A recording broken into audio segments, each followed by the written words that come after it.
all'entrata del temps clar, ja, e per Genoa si ritar, ja, per gioia recominciar, ja, vuol la regina mostrar che le si amorosa.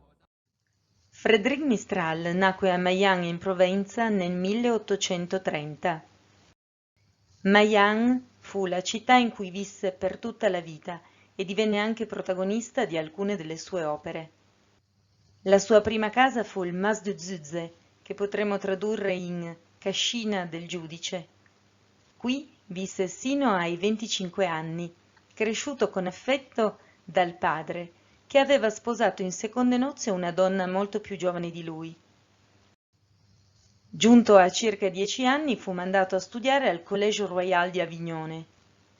Qui conobbe una figura fondamentale nella sua vita, Joseph Romanille, suo insegnante. Un giorno, mentre stavano recitando i salmi, Romanille scoprì il giovane Mistral nell'atto di tradurre quelle preghiere in provenzale. Mistral era certo che sarebbe stato redarguito duramente, e invece Romanille gli chiese: «Ti piace la nostra lingua? Vieni, ti farò conoscere molto di più».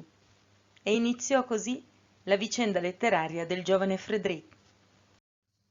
Eccolo ritratto a 22 anni. Nel 1854 nacque il Félibrige, cenacolo letterario creato proprio da Mistral insieme al suo insegnante Joseph Romanille e ad altri coetanei, tra cui Teodoro Banel, Jean Brunet, Paul Gérard, Anselme Mathieu e Alphonse Tavin. Il loro scopo era proprio recuperare l'antica lingua di Provenza.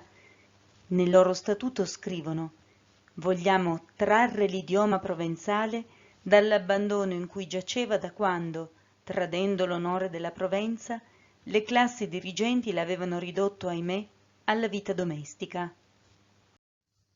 Simbolo del Felibre fu la stella a 7 punte. Si dissero Felibre forse perché resi liberi dalla fede, o forse per una citazione dall'ebraico, li Sefer Libre, i libri della legge. Santo Stelo fu la loro patrona, e anche nella bandiera delle valli occitane, a partire dagli anni '80 iniziò a essere riprodotta la piccola stella, che ricordava, oltre ai Felibre, anche le 7 regioni storiche dell'Occitania.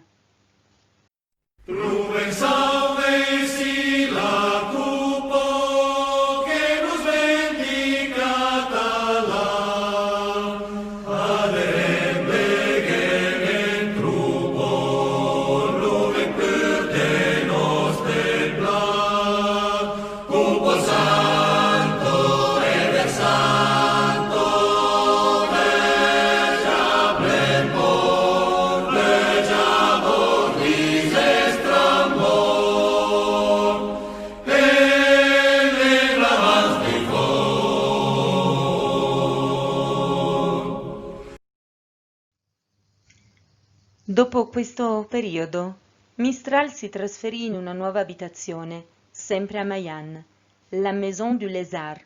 Visse qui per 20 anni, fino al 1875. Durante questi anni frequentò un cenacolo di altri scrittori. Uno dei più celebri fu certamente Alphonse Daudet. Fu proprio in questi anni che compose il suo capolavoro, Mireio, del 1859. Ascoltiamo l'incipit. Cante un ozzato de Provenzo, din les amours de sa Zovenzo, a través de la crau, vers la mar, din libla, humble sculando grand umero, eu la vole segui.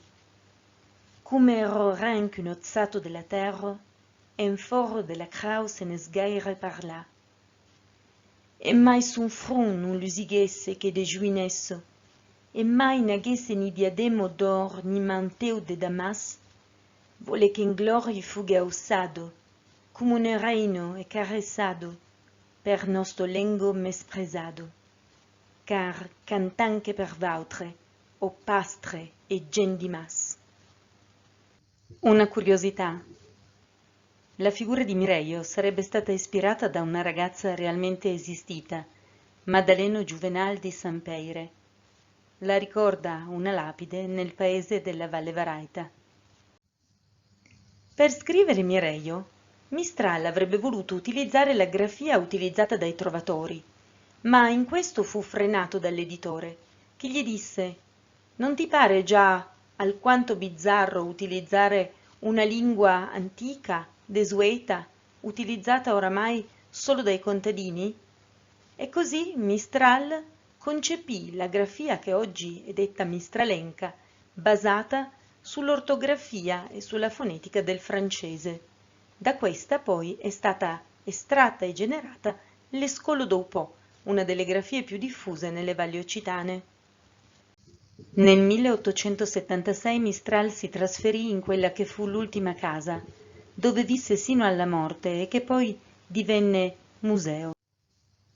Eccolo ritratto nel 1885. In questi anni si dedicò alla composizione di numerosissime opere, tra cui l'Outrésor, il grande dizionario della lingua provenzale, l'Areino Giano, un dramma, l'Upoemo d'Aurose e l'Isulivado.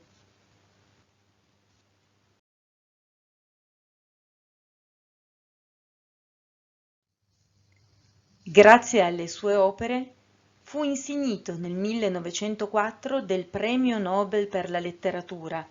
La motivazione del premio fu in riconoscimento della freschezza, originalità e autenticità della sua produzione letteraria, fedele riflesso dei paesaggi naturali e dello spirito naturale della sua nazione, e inoltre per il suo significativo lavoro come filologo provenzale.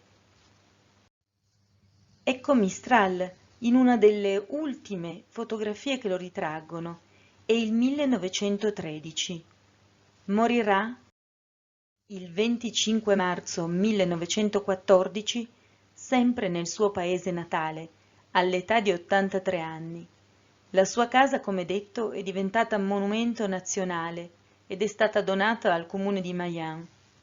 Anche la sua tomba è tuttora meta di pellegrinaggi laici, di appassionati e studiosi della lingua doc. All'entrata del temps clar, e per Genoa si ritar, per gioia recominciar,